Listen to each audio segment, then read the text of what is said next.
Hey, so let's say your friend sends you his HTML5 export of his game, and he's asking you to test it. Now, maybe you say, oh, I have to upload it to itch.io because it's a web game and it has to be served by a web server. Well, you can actually start your own web server and test your HTML5 export locally. Just go up to the address bar, in the directory that you exported the game to, type in command, and then we're going to type in this special command. And I'm assuming you already have Python installed. We want to type in Python, module, http server, port 8000. So this is going to start me a web server running on port 8000.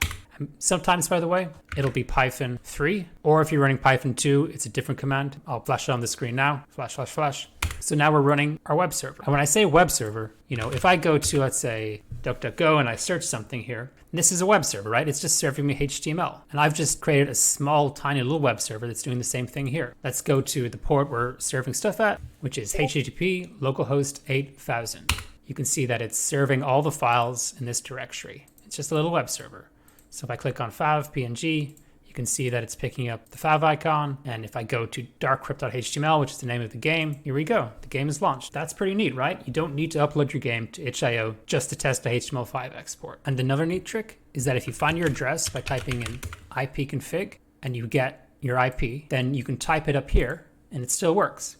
But even cooler is if you type that in on any computer on your home network, as long as your firewall is not weird, you should be able to play the game from anywhere in your house. Just got to type in the address, and you don't have to upload it to itch.io to do that.